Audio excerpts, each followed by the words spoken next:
Across both the canon and non-canon of the Ben 10 franchise, there exists many a gimmick-based Omnimatrix device or simple redesign. I myself have thrown my hat into the ring once before with the invention of the Antimatrix, so I know firsthand just how fun such a speculative project can be. And so, like a crack addict seeking another hit, today I've decided to begin work on yet another original Omnimatrix device, albeit likely only a one-off this time. Hey there, I'm Olivia, but you can just call me Ollie.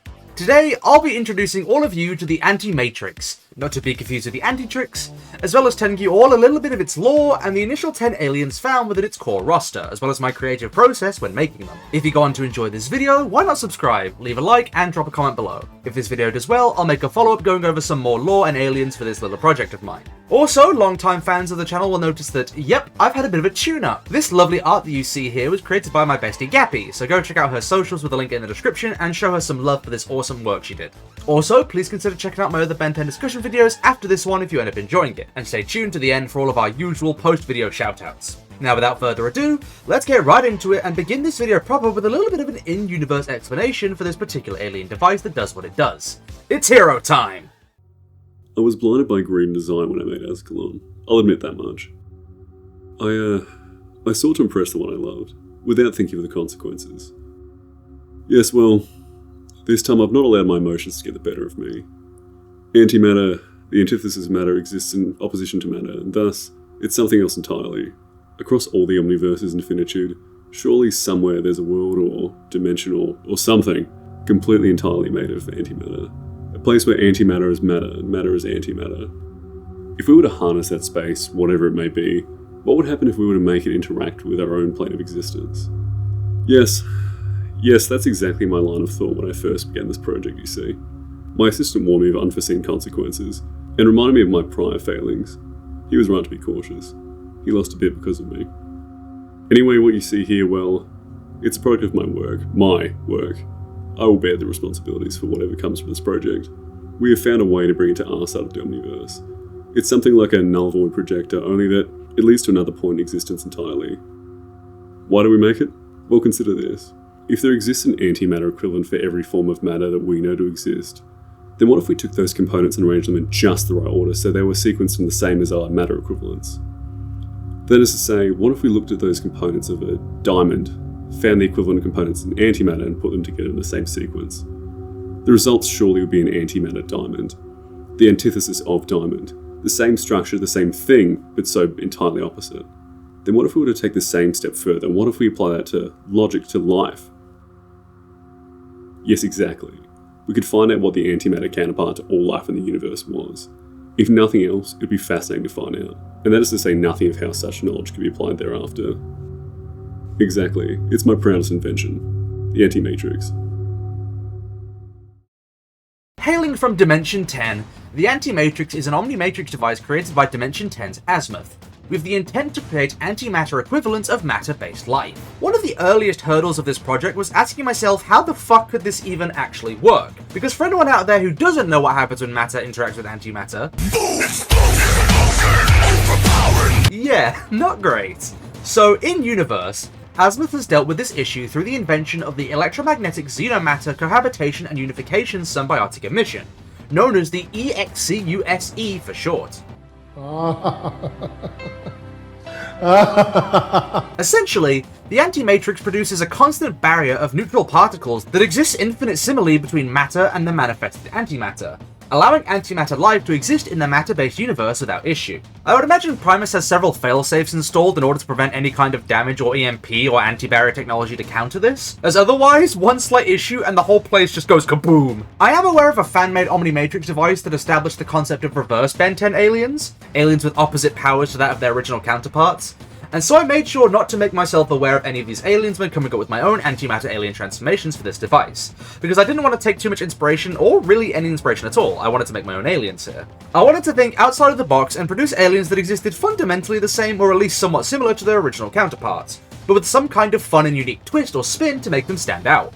The basic concept of this whole project is that the Antimatrix is capable of taking matter and temporarily converting it into antimatter. Not only that, but the watch has pre-saved configurations of antimatter that it can assemble on the fly in order to produce a so-called alien transformation. Essentially, the watch has a saved blueprint for how to create a Tetraman or a Vulpamancor or any of the other initial 10 aliens, right down to the most bare atomic components used in the sequence, which it can then construct from its own antimatter equivalents to produce an antimatter version of an alien. Azimuth gave the example earlier of an antimatter diamond, so let's go more into that in order to make sure we're all on the same page. Diamonds are composed of carbon in a specific arrangement. So for the sake of this example, let's say that the Antimatrix can look at the structure of a diamond, and then take antimatter carbon and place it in the same arrangement, effectively producing an antimatter diamond. The same structure, which results in the same thing, simply with antimatter equivalents to matter. Antimatter carbon instead of matter-based carbon. Of course, this isn't necessarily what real antimatter even is, but this is set in the same franchise where machines have DNA and aliens look alarmingly similar to life on Earth, so we can take a bit of creative liberty for the sake of fun here. All of this is to say, the Antimatrix can turn its wielder into antimatter aliens. Aliens that are exact genetic copies of matter-based life, only made with the appropriate antimatter counterpart instead. To touch on the story of this project, it's basically the same as Ben Prime. Ben Tennyson goes on a road trip with his grandpa and his cousin, a shooting star crash lands in front of him, only difference being that it houses the Antimatrix instead of the Omnitrix, and kabam! Now Ben Tennyson has access to 10 antimatter alien transformations. This actually led me to the idea that this Ben would be referred to as Ben minus 10, which I just think sounds kinda cool, if not a little bit goofy. Also, I had the idea that the Vilgax of Dimension 10 doesn't only want the Antimatrix in order to create an army of shapeshifting soldiers, but also because harnessing the EXCUSE and the power to manipulate matter and antimatter is just too big of an opportunity for him to overlook. He's probably got some dark side type motivation about it, let's be honest. Anyway, without further ado, let's take a look at the 10 antimatter transformations available to Ben minus 10. Starting with Overcast. Overcast is an Umbranite, an antimatter pyronite. Pyronites get their name from the word pyro, meaning fire, so Umbranites get their name from the word umbra, meaning darkness. This transformation's nickname comes mostly from the fact that it rhymes with heat blast. Heat blast, overcast, it's a bit dumb, but hey, dumb is good sometimes. Unlike a typical pyronite, Umbranites like Overcast do not produce fire. You see, fire produces light, and so, as the antimatter variant of a pyronite, Overcast here instead produces darkness. Overcast basically has the ability to absorb light itself from his surrounding environment, submerging his surroundings in pure darkness in order to confuse foes. On top of that, he can manipulate the shadows cast by light, Peter Pan style, though without the mythical Peter Penis, fortunately for us and for my monetization. I also had the idea that because fire produces light and both fire and light produce warmth, Overcast also possesses the ability to generate cold. But not like he produces ice constructs or anything on that level, but more that just his presence can chill his surroundings. You know, layers of frost form around whatever he touches, a cold chill fills the air wherever he goes, he breathes out those little mist clouds you get in the cold weather, etc. Also, I will say now, the rest of the antimatter aliens do have this sort of pixely aspect to them. That's mostly just a product of my bad editing and how I went about creating these negative color schemes. That isn't a feature, it is a bug. I am no bug. This is Borobeast, an antimatter Vulpamancer. Unlike Overcast, the species name here doesn't really involve any words that would change alongside the abilities of the alien, so Borobeast here remains a typical Vulpamancer in terms of species classification, albeit an antimatter variant. In terms of his powers, however, Borobeast is a different animal entirely, pun intended. Oh, brother, this guy stinks! See, Wildmat's whole thing is that he doesn't have eyes, but he has an incredible sense of smell and hearing, and probably a great sense of touch as well, I'd imagine. I wanted to twist those abilities a bit, and so instead, Borobeast actually possesses no senses whatsoever, at least by default. Rather, Borobeast is capable of emitting faint synaptic signals from the static produced by his fur in order to hijack the brains of those around him and perceive things through their 5 senses, meaning that he basically has access to an entire network of eyes, ears, noses, and so on. Even though this would absolutely grant him a vastly greater scope of sense, it would also be quite disorienting to use, as he would only be able to see himself through any eyes that were literally on him, and he can't force the people whose senses he's sharing to do anything, so he has to work with what he has. I imagine Gwen and Max would help him out by looking at him so that he can borrow their senses and see himself in relation to all the other senses that he's hijacking, and I think that could lead to some very interesting moments. Plus perhaps Gwen and Grandpa could try and influence others into looking in certain directions with distractions in order to open up Borobeast to being able to see through their eyes and, perceive what's over in that general area. On top of that, being able to see what your opponent sees is probably super helpful to have if they're running away or use some kind of smokescreen technique. So as a result, I actually think that Borobeast here came out way more capable than regular old Wildmat. And of course, his name comes from the fact that he borrows the senses of others, and he's a beast. Mr. Beast! Moving on, meet Shattershard, the Antimatrix's Potiri Sapien transformation. Petrosapiens get their name from the word petro, which is the Greek word for rock. So instead, Potiri Sapiens get their name from the Greek word for glass, potiri. Despite their name, Potiri Sapiens are actually just as tough and durable as a true Petrosapien, but their name still makes sense when we take a look at their powers. Shattershard is capable of making whatever he touches incredibly fragile. which means he could shatter an entire building with a single punch by making it incredibly fragile at the moment of impact. Incoming bullets would just shatter into pieces upon making contact with his body, and he would be able to shatter the ground beneath his feet in order to send out a rippling wave that would knock over all the enemies in an area. Basically, his powers act akin to Tomura Shigaraki's decay from My Hero Academia. Although, his powers can't be used on living matter, so he has to make good use of his surroundings in order to work effectively. And he has to be careful what he shatters, or else there could be disastrous consequences. Oh, and his name just comes from the words shatter and shard put together. Not a very creative name, but it rolls off the tongue, so I quite like it. Next up, Pace Placer. This species rename may be slightly unnecessary, but instead of a Kinoceleran, Pace Placer is a Mammalteran. Kinocelerans get their names from the words kinetic and accelerate, whereas Mammalterans get their names from the words momentum and alternate.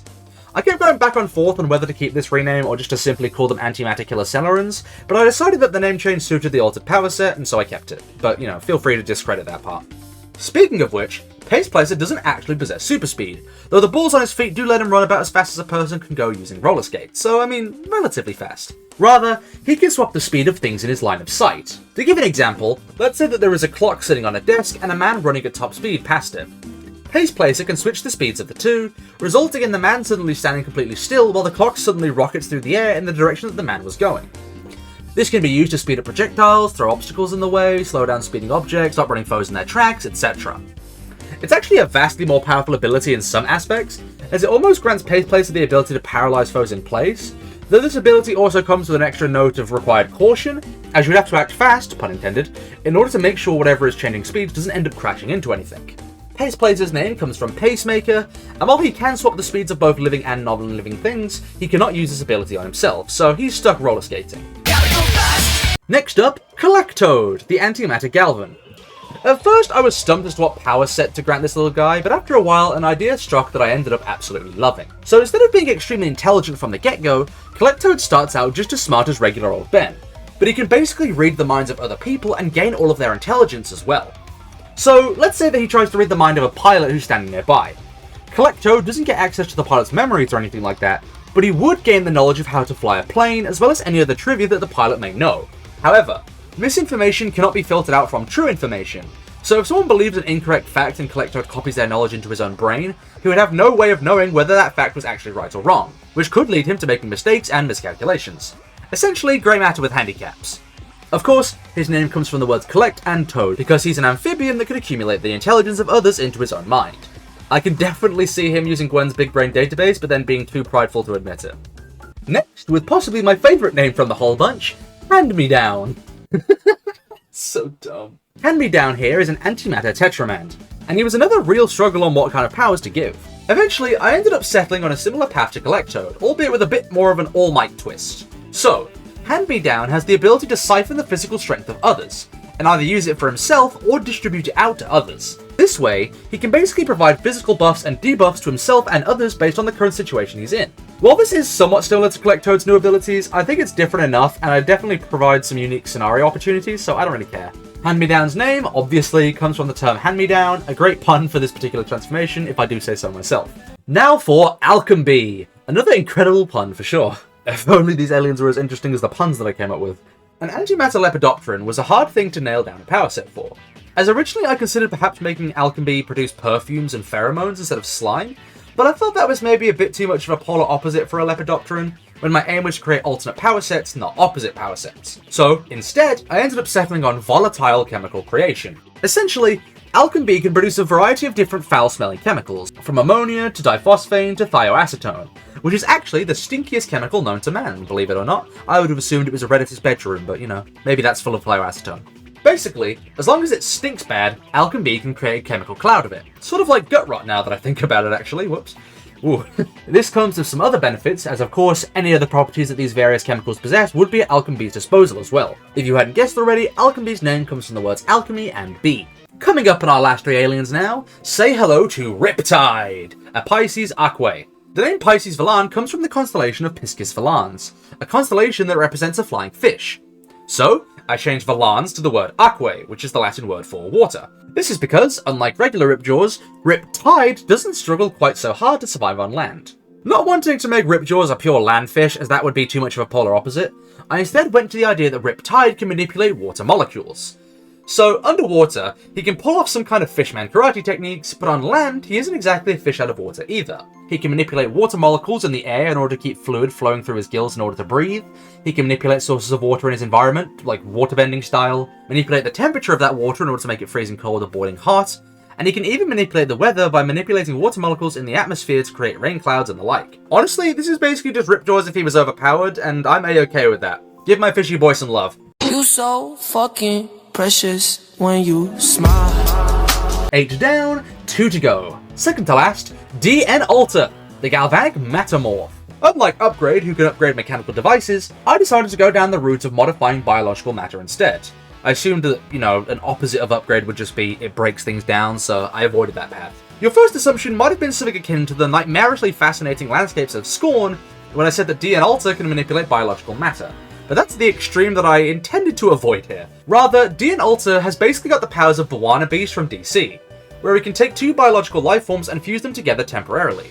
If the fused lifeforms have sapience, then they just end up temporarily being a horrifying mutant hybrid, but if both lack sapience, then they end up as an obedient minion for DN Alter while they remain fused. Also, yes, a sapient being can be combined with a non-sapient one, but this hybrid will always maintain sapience as a result of at least one individual having sapience. And no, only 2 things can be fused at a time. But multiple things can be fusions. So let's say you could have like 6 different fusions, but he can't have one fusion that's like 3 animals. It has to be 2. DN Alter himself can't integrate into his hybrid summons, so he typically uses them as either mounts, scouts, soldiers, or drones. That sort of thing. Basically a mobile mutant army. I can imagine some fun scenes where Ben fuses Gwen or Grandpa with some animal nearby to temporarily grant them superpowers. And maybe even an entire episode where Grandpa gets fused with a spider or something, but an Omnitrix glitch prevents the fusion from being undone, so Max spends the rest of the episode as a spider-human hybrid until the glitch gets fixed at the end of the episode. Hell, I can even see a joke at the end of the episode where Max gets unfused from that spider, but then, as Ben and Gwen go to do some chore or something, Max looks around sneakily before grabbing a fly from a nearby cobweb and just fucking eating it. That old trope of fusions and mutations resulting in some kind of leftover habits for a short while. Then again, knowing Max's taste in food, I don't know if Ben and Gwen would even think something was out of the ordinary if they did catch Max eating a fly, so maybe that could be part of the joke as well. Obviously, DN Alter's name comes from DNA and the word alter, because he alters DNA. Now, last but not least, Necrotrancer, an Ectonurian Lich. I was originally just going to call Necrotrancer's species an Antimatter Ectonurite, but Ectonurian Lich just sounded cooler, so I took the opportunity with the excuse of, rule of cool. Liches are cool. No dick, no balls, and probably no butthole since this guy feeds on radiation. Necrotrancer was hard to work with, because I had to consider how to keep his ghostly abilities while also putting a unique spin on it. As a result, I decided to focus in on an aspect of ghostly powers that regular Ghost Freak definitely has but doesn't often use. Possession.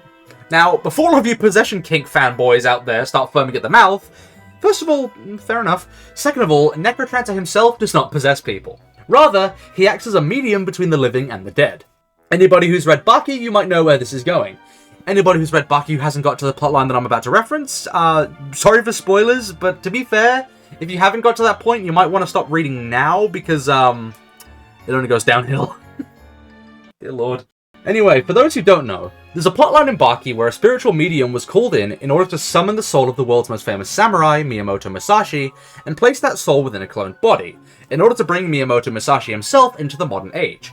If you don't know the first thing about Baki, no, this is nowhere near the weirdest part of the story. This shit's been derailing since chapter 1, baby. I wanted to go down a similar route, but instead of being able to create modern-day clones of dead people, Necrotrancer instead is capable of bringing the souls of the dead back and granting their skills to others temporarily, Shadow Luffy style. Basically, Necrotrancer can sort of temporarily grant a person the skills of those who lived in the past. So, let's use Miyamoto Musashi again. If his soul was taken and put inside of Grandpa Max would temporarily gain all the skills and knowledge of the world's strongest samurai. The only drawback to this ability is that the individual's personality can be somewhat influenced during the time that they house another soul, so Grandpa Max would perhaps become a little more bloodthirsty at the same time as having all of this accumulated knowledge from Miyamoto. I can see an episode where Ben tries to maybe reform his villains by just repeatedly putting the souls of very gentle people in their bodies to calm them down, only for this to ultimately go wrong, and maybe for even Ben to feel guilty about what is essentially brainwashing. Multiple souls could be put into one person at once, but I think a drawback should be that the skills get watered down and sort of bleed into one another the more souls are added, so everything just gets confusing and ends up being too difficult to properly utilize. Outside of this, Necrotrancer does possess the usual Ghost Freak flight, intangibility, and telekinesis, but none of the other ghostly powers. And boom! There you have it, the full initial cast of Ben -10's aliens. If you enjoyed this video, please consider leaving a like, subscribing, dropping a comment to help with the algorithm, and maybe checking out some of my other Ben 10 discussion videos. If this video does well, I'll make a follow-up coming up with Antimatter variants of the rest of the OS aliens, and if that does well, I'll move on to the Alien Force aliens, and so on. Now then, let's move into our usual post-video rituals. First of all, big shout out to our channel's Thunderbeasts, Middle Muir, Victor Matusik, Charscream AA, Captain San Sandwich, Utimit, and Riopol Zorus. If you want to help support the channel like these lovely people, please consider becoming a channel member today and or donating to my PayPal, links in the description. Now let's go into last video's poll, where I asked you guys if you would most trust your life with Bad Ben, Mad Ben, Benzaro, or No Watch Ben if you were stranded together on an alien planet. With 1,596 total votes, Mad Ben gained 26% of the total votes, Benzaro somehow managed to pull even 3%, Bad Ben got 17%, and No Watch Ben got 54%, pretty unsurprisingly.